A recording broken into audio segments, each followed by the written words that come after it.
സുഹൃത്തുക്കളെ, എല്ലാവർക്കും എൻ്റെ നമസ്കാരം. ഈ അടുത്ത കാലത്ത് മറ്റൊരു വിദ്വേഷ പ്രചരണ സിനിമ കൂടി നമ്മുടെ രാജ്യത്ത് റിലീസായിരിക്കുകയാണ്. ഇപ്പോൾ ഇറങ്ങിയിരിക്കുന്ന ദുരന്തറിനെ കുറിച്ചല്ല ഞാൻ പറയുന്നത്. ഇതിനു തൊട്ടു മുമ്പ് ഇറങ്ങിയ കേരള സ്റ്റോറി 2 കുറിച്ചാണ് ഞാൻ പറയാൻ പോകുന്നത്. എല്ലാ മുസ്ലിങ്ങളെയും വില്ലന്മാരായും എല്ലാ ഹിന്ദു പെൺകുട്ടികളെയും വിഡ്ഢികളായും ചിത്രീകരിക്കുക എന്ന പതിവ് രീതി. എന്നാൽ ആ സിനിമയിൽ വളരെ പ്രത്യേകതയുള്ള ഒരു രംഗമുണ്ടായിരുന്നു. അത് വളരെയധികം വൈറലാവുകയും ചെയ്തു. സിനിമയുടെ ട്രെയിലറിൽ ഒരു ഹിന്ദു പെൺകുട്ടിയെ ബീഫ് കഴിപ്പിക്കാൻ നിർബന്ധിക്കുന്നതായി കാണിക്കുന്നുണ്ട്. രസകരമായ കാര്യമെന്തെന്നാൽ ഇതേ ചൊല്ലി വലിയ ചർച്ച തന്നെ കേരളത്തിൽ നിന്നുള്ള കമന്റുകളിലും മറ്റും നടക്കുന്നുണ്ടായിരുന്നു. അവരെല്ലാം പറയുന്നത്, പൊറോട്ടയില്ലാതെ ഒരാൾക്ക് ബീഫ് നൽകുന്നത് കുറ്റമല്ലേ, എന്ത് പണിയാണ് കാണിച്ചത് എന്നൊക്കെ പറയും പോലെ രസകരമായ കമന്റുകളായിരുന്നു അത്. മറ്റു കമന്റുകൾ ഇങ്ങനെയാണ് വന്നത്: ഇതൊരു കേരള സ്റ്റോറി അല്ല, ഇതൊരു ഉത്തരേന്ത്യൻ സ്റ്റോറിയാണ്, ഒരു നോർത്ത് ഇന്ത്യൻ അജണ്ടയാണ്, ഞങ്ങൾ മലയാളികൾക്ക് പൊറോട്ട ബീഫ് കോംബോ വളരെ ഇഷ്ടമാണ്. ഇത്തരത്തിലാണ് കമന്റുകളൊക്കെ വന്നിരുന്നത്. അതുകൊണ്ട് തന്നെ പൂർണ്ണമായും ഇതൊരു പ്രൊപ്പഗണ്ടയാണെന്ന് കേരളത്തിലുള്ളവർ തന്നെ ഐകകണ്ഠേനെ പറഞ്ഞത് നാം കണ്ടതാണ്. നിങ്ങളൊന്ന് സങ്കല്പിക്കുക, ഒരു മുറിയിൽ 100 ഹിന്ദുക്കൾ ഇരിക്കുന്നു. അതിൽ എത്ര പേർ മാംസം കഴിക്കുന്നവരായിരിക്കും? ഒന്ന് ഊഹിച്ചു നോക്കൂ. 20, 30. എന്നാൽ പ്യൂ റിസർച്ച് സെന്ററിന്റെ കണക്കുകൾ പറയുന്നത് അത് 56% ആണെന്നാണ്. പകുതിയിലധികം ഹിന്ദുക്കളും സസ്യാഹാരികളല്ല.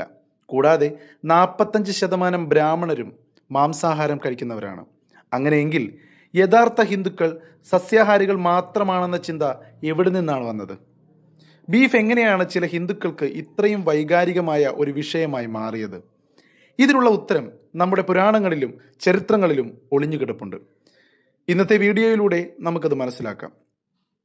ഇന്ന് രാജ്യത്ത് മതപരമായ കാരണങ്ങളാൽ മാംസം കഴിക്കാത്ത ദശലക്ഷക്കണക്കിന് ഹിന്ദുക്കളുണ്ട്. പുരാണങ്ങൾ അനുസരിച്ച് ഇത് ശരിയുമാണ്. മഹാഭാരതത്തിന്റെ അനുശാസന പർവത്തിലെ 116 അധ്യായത്തിൽ ഭീഷ്മരോട് യുധിഷ്ഠിരൻ ചോദിക്കുന്നുണ്ട്, മാംസം നിങ്ങളെ ഉപദ്രവിക്കുമോ? ജീവിതകാലം മുഴുവൻ ഒരു മൃഗത്തിന്റെയും മാംസം കഴിക്കാത്ത രാജാവിന് സ്വർഗത്തിൽ വലിയ സ്ഥാനം ലഭിക്കുമെന്ന് ഭീഷ്മർ പറയുന്നു. മാംസം കഴിക്കുന്നവർ കുംഭിപാകം എന്ന നരകത്തിൽ വെന്തുരുകുമെന്നും അഹിംസയാണ് പരമമായ ധർമ്മമെന്നും അദ്ദേഹം പറയുന്നുണ്ട്. അതാണ് പരമമായ സത്യം. അത് പരമമായ ദാനവും പരമമായ തപസ്സുമാണ്. ഇപ്പോൾ നിങ്ങൾ വിചാരിക്കുന്നുണ്ടാകും കാര്യങ്ങൾ വ്യക്തമാണെന്ന്. എന്നാൽ ഒന്ന് നിൽക്കൂ. അതേ സംഭാഷണത്തിൽ തന്നെ ഭീഷ്മർ മറ്റൊന്നും കൂടി പറയുന്നുണ്ട്. മനുവിനെ ഉദ്ധരിച്ചുകൊണ്ട് അദ്ദേഹം പറയുന്നു, വേദനിയമങ്ങൾ അനുസരിച്ച് മന്ത്രങ്ങളാൽ ശുദ്ധീകരിക്കപ്പെട്ടതും പിതൃക്കൾക്കായി തയ്യാറാക്കിയതുമായ മാംസം ശുദ്ധമാണ്. അതായത് ഒരേ സംഭാഷണത്തിൽ തന്നെ 2 കാര്യങ്ങളും പറയപ്പെടുന്നു. ഈ വൈരുദ്ധ്യം ഭീഷ്മരിൽ മാത്രം ഒതുങ്ങുന്നതല്ല. ഹിന്ദു മതത്തിലെ പ്രധാന ഗ്രന്ഥമായ വ്യാസസ്മൃതിയിൽ വ്യക്തമായി എഴുതിയിട്ടുണ്ട്, മതപരമായ യാഗത്തിനല്ലാതെ കൊല്ലപ്പെട്ട ഒരു മൃഗത്തിന്റെയും മാംസം ഒരു ബ്രാഹ്മണൻ കഴിക്കാൻ പാടില്ല എന്ന്. എന്നാൽ മതപരമായ ചടങ്ങുകൾ നടത്തുമ്പോൾ ബ്രാഹ്മണൻ മാംസം കഴിക്കണം. യുദ്ധം ചെയ്യുന്നവർ, അതായത് ക്ഷത്രിയർ, ദൈവങ്ങളെയും പിതൃക്കളെയും പ്രീതിപ്പെടുത്തിയ ശേഷം മാംസം കഴിക്കണം. പാവപ്പെട്ടവർക്ക് പിതൃക്കളെ ആരാധിച്ച ശേഷം വാങ്ങിയ മാംസം കഴിക്കാം. ഇനി മനുസ്മൃതി നോക്കൂ. മനുസ്മൃതി 5-ാം അധ്യായം 27-ാം ശ്ലോകത്തിൽ പറയുന്നത്, മന്ത്രത്താൽ ശുദ്ധീകരിക്കപ്പെട്ടതും വെള്ളം തളിച്ചതുമായ മാംസം നിങ്ങൾക്ക് കഴിക്കാം എന്നാണ്. ഇതൊക്കെ പുരാണങ്ങളിലെ ചില പരാമർശങ്ങൾ മാത്രമാണെന്നും പ്രായോഗികമായി ആരിത് ചെയ്യുന്നുണ്ടെന്നും നിങ്ങൾ ചിന്തിക്കുന്നുണ്ടാകും. ഇന്നത്തെ ലോകം വളരെ വ്യത്യസ്തമാണ്. ആചാരങ്ങൾ മാറി. ഇത് ദഹിക്കാൻ വളരെ പ്രയാസമായിരിക്കും. പക്ഷെ സത്യമാണ്, ഇന്നും പല ബ്രാഹ്മണരുടെയും സംസ്കാരത്തിന്റെ ഭാഗമാണ് മാംസാഹാരം. അതൊരു രഹസ്യമല്ല. കൊങ്കൺ മേഖലയിലെ പല സാരസ്വത ബ്രാഹ്മണരും മത്സ്യത്തെ കടൽ പുഷ്പങ്ങൾ എന്ന് വിളിച്ച് കഴിക്കുന്നുണ്ട്. ഒരിക്കൽ സരസ്വതി നദി വറ്റി വരണ്ടപ്പോൾ ഉണ്ടായ ക്ഷാമത്തിൽ മത്സ്യം മാത്രമായിരുന്നു അവരുടെ ഏക ഉപജീവന മാർഗമെന്ന് അവർ തന്നെ പറയുന്നു. ബംഗാളി ബ്രാഹ്മണർ മത്സ്യം കഴിക്കുന്നത് സാധാരണമാണ്. മത്സ്യം അവർക്ക് വെറും ഭക്ഷണമല്ല, മറിച്ച് അവരുടെ ആചാരങ്ങളുടെ ഭാഗം കൂടിയാണ്. ബംഗാളി വിവാഹങ്ങളിൽ തത്വരസം എന്നൊരു ചടങ്ങുണ്ട്. അതിൽ വരന്റെ കുടുംബം വധുവിന്റെ കുടുംബത്തിന് രോഹു മത്സ്യം സമ്മാനമായി നൽകുന്നുണ്ട്. മരണാനന്തര ചടങ്ങുകളിൽ പോലും 13-ാം ദിവസം മത്സ്യമുഖി അനുഷ്ഠാൻ എന്ന ചടങ്ങിൽ മത്സ്യം കഴിക്കാറുണ്ട്. മത്സ്യം മാത്രമല്ല, പശ്ചിമ ബംഗാളിലെ താരാപീഠ് ക്ഷേത്രത്തിലും കൊൽക്കത്തയിലെ കാളിഘട്ട് ക്ഷേത്രത്തിലും മട്ടൺ നൽകാറുണ്ട്. അസമിലെ കാമാഖ്യ ക്ഷേത്രത്തിൽ മത്സ്യവും മട്ടണും. ഉത്തർപ്രദേശിലെ താരകുല്ല ദേവി ക്ഷേത്രത്തിൽ മട്ടൺ. ഒഡീഷയിലെ വിമല ക്ഷേത്രത്തിൽ മത്സ്യവും മട്ടണും. തമിഴ്നാട്ടിലെ മുനിയാണ്ടി സ്വാമി ക്ഷേത്രത്തിൽ ചിക്കൻ. മട്ടൺ ബിരിയാണിയും കൂടി നൽകുന്നുണ്ട്. നിങ്ങൾ കേട്ടത് ശരിയാണ്. ദേവീ ദേവന്മാർക്ക് മാംസം നിവേദിക്കുന്ന നിരവധി ക്ഷേത്രങ്ങൾ ഇത്തരത്തിലുണ്ട്. അത് ഭക്തർക്ക് പ്രസാദമായി നൽകുകയും ചെയ്യുന്നുണ്ട്. പുരാണങ്ങളിലെ മൃഗബലി എന്നത് കേവലം ഒരു രൂപകം മാത്രമാണെന്ന് പലരും പറയാറുണ്ട്. അതായത് ഉള്ളിലെ മൃഗത്തെ ബലി നൽകുക എന്നതാണെന്ന്. എന്നാൽ യഥാർത്ഥത്തിൽ പുരാണങ്ങൾക്ക് പുറത്ത് ചരിത്രത്തിലും ക്ഷേത്രങ്ങളിലും ഇത് അക്ഷരാർത്ഥത്തിൽ തന്നെ നടക്കുന്നതായി നമുക്ക് കാണാം. മാംസവും മതവും പലപ്പോഴും ബന്ധപ്പെട്ട് കിടക്കുന്ന ഒന്നാണ്. ഇപ്പോൾ പലരും ഉന്നയിക്കുന്ന ഒരു ചോദ്യം വരുന്നു: പാണ്ഡവരും ശ്രീരാമനും മാംസം കഴിച്ചിരുന്നു? സാമാന്യ ബുദ്ധി ഉപയോഗിച്ച് ചിന്തിച്ചാൽ 12 വർഷം അവർക്ക് പനീർ ബട്ടർ മസാല ഉണ്ടാക്കി നൽകാൻ അവിടെ ആരുണ്ടായിരുന്നു? പാണ്ഡവർ 12 വർഷം മരത്തിലെ പഴങ്ങൾ മാത്രം കഴിച്ചാണോ കഴിഞ്ഞത്? ഇവിടെ നമ്മൾ ഊഹിക്കേണ്ട ആവശ്യമില്ല. മഹാഭാരതത്തിലെ വനപർവ്വത്തിലെ 256 അധ്യായം നോക്കൂ. യുധിഷ്ഠിരൻ ഒരു സ്വപ്നം കാണുന്നു. അതിൽ ചില മാനുകൾ വന്ന് പറയുന്നു അദ്ദേഹത്തിന്റെ സഹോദരന്മാർ അത്രയധികം മാനുകളെ കൊന്നൊടുക്കിയെന്നും ഇനി കുറച്ചുപേർ മാത്രമേ ബാക്കിയുള്ളൂ എന്നും. തങ്ങളുടെ വംശം നിലനിർത്താൻ തങ്ങളെ ജീവിക്കാൻ അനുവദിക്കണമെന്ന് അവർ യുധിഷ്ഠിരനോട് അഭ്യർത്ഥിക്കുന്നു. യുധിഷ്ഠിരൻ ദുഃഖിതനാവുന്നു. കഴിഞ്ഞ 1 വർഷവും 8 മാസവുമായി തങ്ങൾ അവരെയാണ് ആശ്രയിക്കുന്നതെന്ന് അദ്ദേഹം സഹോദരന്മാരോട് പറയുന്നു. തുടർന്ന് അദ്ദേഹം മറ്റൊരു കാട്ടിലേക്ക് പോകുന്നു. 1 വർഷവും 8 മാസവും. സങ്കല്പിക്കുക, പാണ്ഡവർ അത്രയും കാലം മാംസം കഴിച്ചിരുന്നത് കാരണം ആ കാട്ടിലെ മാനുകളുടെ എണ്ണം കുറഞ്ഞു തുടങ്ങിയിരുന്നു. ശ്രീരാമന്റെ കാര്യത്തിലും ഈ ചോദ്യം ഉയരുന്നുണ്ട്. രാമനും മാംസം കഴിച്ചിരുന്നു. സത്യമെന്തെന്നാൽ വൈദിക രാമായണത്തിലും വാൽമീകി രാമായണത്തിലും മാംസം കഴിക്കുന്നതിന്റെ ഉദാഹരണങ്ങളുണ്ട്. സ്വാമി വിവേകാനന്ദൻ തന്റെ the east and the west എന്ന പുസ്തകത്തിൽ എഴുതിയിട്ടുണ്ട്, ആധുനിക സംസ്കാരം ഒരു ധർമ്മസങ്കടത്തിലാണ് എന്ന്. രാമായണത്തിലും മഹാഭാരതത്തിലും രാമനും കൃഷ്ണനും മാംസം കഴിക്കുന്നതിന്റെയും മധുര കുടിക്കുന്നതിന്റെയും ഉദാഹരണങ്ങളുണ്ട്. സീതാദേവി ഗംഗാ നദിയോട് വഴിപാടായി 1000 തവണ മാംസവും ചോറും വീഞ്ഞും നൽകാമെന്ന് നേരുന്നുണ്ട്. സീതാജി ഗംഗയ്ക്ക് മാംസം അർപ്പിക്കുന്നു. ഇത് വാൽമീകി രാമായണത്തിലെ അയോധ്യാകാന്ഡം 52 അധ്യായം 89 ശ്ലോകമാണ്. സ്വാമി വിവേകാനന്ദൻ ഈ ശ്ലോകത്തെയാണ് പരാമർശിക്കുന്നത്. മഹാഭാരതത്തിലെ ഉദ്യോഗ പർവത്തിൽ അധ്യായം 58 ശ്ലോകം 5 സഞ്ജയൻ പറയുന്നു: കൃഷ്ണനും അർജുനനും ചന്ദനം പൂശി മാലകൾ അണിഞ്ഞ് മധ്വാസവം, അതായത് ഒരുതരം മദ്യം കുടിക്കുന്നത് കണ്ടു എന്ന്. അർജുനന്റെ ശപഥം നോക്കൂ. ദ്രോണപർവം അധ്യായം 73. ജയദ്രഥനെ കൊല്ലാൻ കഴിഞ്ഞില്ലെങ്കിൽ തനിക്ക് ലഭിക്കേണ്ട ശിക്ഷകളെ കുറിച്ച് പറയുമ്പോൾ അദ്ദേഹം പറയുന്നു: മാതാപിതാക്കളെ കൊല്ലുന്നവനോ ബ്രാഹ്മണനെ കൊല്ലുന്നവനോ ലഭിക്കുന്ന ശിക്ഷ തനിക്ക് ലഭിക്കട്ടെ എന്ന്. അതിനൊപ്പം അദ്ദേഹം പറയുന്നു, ദൈവത്തിന് അർപ്പിക്കാതെ പായസമോ മാംസമോ കഴിക്കുന്നവന് ലഭിക്കുന്ന ശിക്ഷയും. മനസ്സിലായോ? മാംസം കഴിക്കുന്നത് പാപമാണെന്നല്ല അർജുനൻ പറയുന്നത്. ശരിയായ രീതിയിൽ അർപ്പിക്കാതെ കഴിക്കുന്നതാണ് തെറ്റെന്ന് അദ്ദേഹം പറയുന്നു. അതായത് ശരിയായ ആചാരങ്ങൾ പാലിച്ചുകൊണ്ട് മാംസം കഴിക്കുന്നത് അന്ന് വളരെ സാധാരണമായിരുന്നു. ഹിമാചൽ പ്രദേശ്, മധ്യപ്രദേശ്, ഗുജറാത്ത്, രാജസ്ഥാൻ അല്ലെങ്കിൽ ഹരിയാന തുടങ്ങിയ സംസ്ഥാനങ്ങളിലെ ഹിന്ദുക്കൾക്ക് ഇത് കേൾക്കുമ്പോൾ വലിയ അസ്വാഭാവികത തോന്നാം. കാരണം ഈ സംസ്ഥാനങ്ങളിലൊക്കെ മാംസം തൊടുന്നത് പോലും മതം നശിപ്പിക്കുന്ന കാര്യമായാണ് കാണുന്നത്. എന്നാൽ ദൈവങ്ങൾക്ക് മാംസം നൽകുന്നതിനെ കുറിച്ച് അർജുനൻ സംസാരിക്കുന്നുണ്ട്. ഇന്നും പല ക്ഷേത്രങ്ങളിലും ഇത് നടക്കുന്നുണ്ട്. പശ്ചിമ ബംഗാളിലെ ദക്ഷിണേശ്വർ കാളി ക്ഷേത്രം, തന്തന്യ കാളി ബാരി ക്ഷേത്രം, കേരളത്തിലെ പറശ്ശിനിക്കടവ് മുത്തപ്പൻ ക്ഷേത്രം എന്നിവിടങ്ങളിൽ മത്സ്യം അർപ്പിക്കാറുണ്ട്. ഇത് കൂടാതെ രാമായണത്തിലെ മറ്റു ശ്ലോകങ്ങൾ കൂടി ഞാൻ പറയാം. അയോധ്യാകാന്ഡം 52 അധ്യായം 102 ശ്ലോകത്തിൽ കാട്ടുപന്നി, മ്ലാവ്, മാൻ എന്നിവയെ വേട്ടയാടിയതിനെക്കുറിച്ചും അവയുടെ മാംസത്തെക്കുറിച്ചും പറയുന്നുണ്ട്. 96 അധ്യായം 1-2 ശ്ലോകങ്ങളിൽ ചുട്ട മാംസത്തെക്കുറിച്ച് ചർച്ച വരെയുണ്ട്. സുന്ദരകാന്ഡത്തിലെ 36 അധ്യായത്തിൽ ഹനുമാൻ സീതയോട് പറയുമ്പോൾ രാമൻ മാംസമോ മധുരയോ കഴിക്കുന്നില്ലെന്ന് പറയുന്നുണ്ട്. പ്രത്യേകം എടുത്തു പറയുന്നു എന്നതിനർത്ഥം അല്ലാത്ത പക്ഷം അത് സാധാരണമായിരുന്നു എന്നും ഇപ്പോഴത്തെ ഒഴിവാക്കൽ പ്രത്യേക സാഹചര്യങ്ങളിൽ മാത്രമാണ് എന്നത് അറിയിക്കാൻ വേണ്ടിയാണ്. ചില ആളുകൾ മധുരയെ തേനെന്നും മാംസത്തെ കിഴങ്ങുകളെന്നും വ്യാഖ്യാനിക്കാറുണ്ട്. സസ്യാഹാരത്തെ പ്രോത്സാഹിപ്പിക്കുകയാണ് അവരുടെ അജണ്ട. ആ ഉദ്ദേശത്തെ ഞാൻ ബഹുമാനിക്കുന്നു. സത്യത്തിൽ ഞാനും ഒരു സസ്യാഹാരിയാണ്. ഞാൻ ഒരിക്കലും മാംസം കഴിക്കാറില്ല. എന്നാൽ ഈ വീഡിയോയിലൂടെ ഞാൻ മാംസാഹാരത്തെ പ്രോത്സാഹിപ്പിക്കുകയല്ല, മറിച്ച് പുരാണങ്ങളിലെ സത്യം നിങ്ങളെ കാണിച്ചു തരികയാണ്. നമ്മുടെ ഹൈന്ദവ പുരാണങ്ങൾ 100% സസ്യാഹാരം മാത്രമേ പ്രോത്സാഹിപ്പിക്കുന്നുള്ളൂ എന്ന് പറയുന്നത് തെറ്റാണ് എന്ന് നിങ്ങൾക്ക് മനസ്സിലാക്കി തരികയാണ്.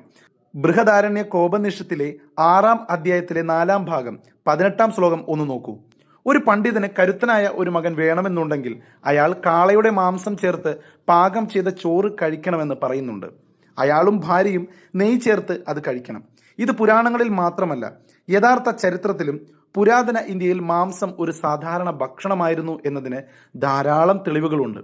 ചരക സംഹിതയിൽ പല രോഗങ്ങൾക്കും ചികിത്സയായി മാംസം ശുപാർശ ചെയ്തിട്ടുണ്ട്.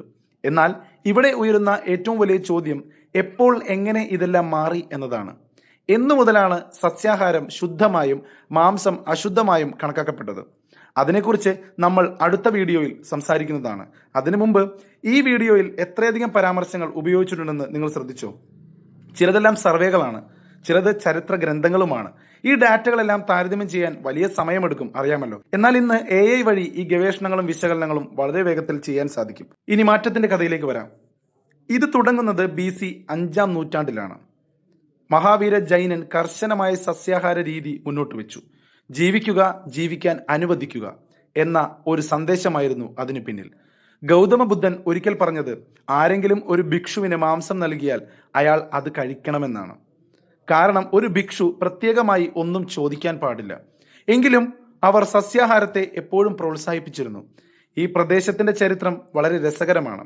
ജൈനമതത്തിന്റെയും ബുദ്ധമതത്തിന്റെയും വളരുന്ന സ്വാധീനം തടയാൻ വേണ്ടിയാണ് ഹിന്ദുമതം സസ്യാഹാരത്തെ ഉൾക്കൊണ്ടത്. അങ്ങനെ പല ഹിന്ദുക്കളും, പ്രത്യേകിച്ച് ബ്രാഹ്മണരും വ്യാപാരികളും സസ്യാഹാരികളായി മാറി. ബ്രാഹ്മണർ അതിലൂടെ ഒരു നൈതിക മേധാവിത്വം, ഒരു മോറൽ അതോറിറ്റി നേടിയെടുത്തു. അവർ മാംസം കഴിക്കാത്തത് കൊണ്ട് അവർ ശുദ്ധരായി കരുതപ്പെട്ടു. അതിലവർക്ക് ഒരു അഭിമാനം തോന്നി. വ്യാപാരികൾക്കും ആ ജീവിതശൈലി താങ്ങാൻ കഴിയുമായിരുന്നു. ഇവിടെ നിങ്ങൾ ഒരു പാറ്റേൺ കാണുന്നുണ്ടോ? സസ്യാഹാരിയാകുക എന്നത് ഒരു സാമ്പത്തികമായ ആനുകൂല്യം കൂടിയായിരുന്നു. അത് താങ്ങാൻ കഴിയുന്നവർ ശുദ്ധരായി കണക്കാക്കപ്പെട്ടു. അതിന് കഴിയാത്തവർ അശുദ്ധരായും പ്രഖ്യാപിക്കപ്പെട്ടു. ദളിതരുടെ സാഹചര്യം വളരെ വ്യത്യസ്തമായിരുന്നു. അവർ പാവപ്പെട്ടവരായിരുന്നു. അവർ ബീഫ് ഉൾപ്പെടെയുള്ള മാംസം കഴിക്കുന്നത് തുടരുകയുണ്ടായി.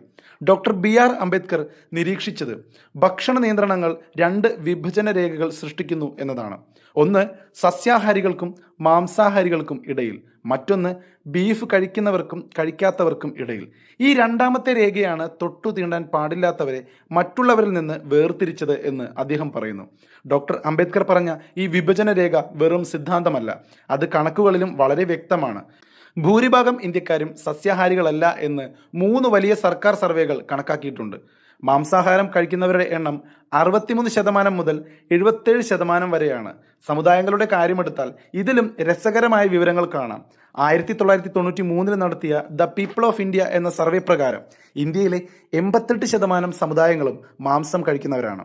പ്യൂ റിസർച്ച് സെന്ററിന്റെ സർവേ പ്രകാരം ജൈനമതക്കാരിൽ 92% പേരും സസ്യാഹാരികളാണ്. ഇത് യാദൃശ്ചികമല്ല.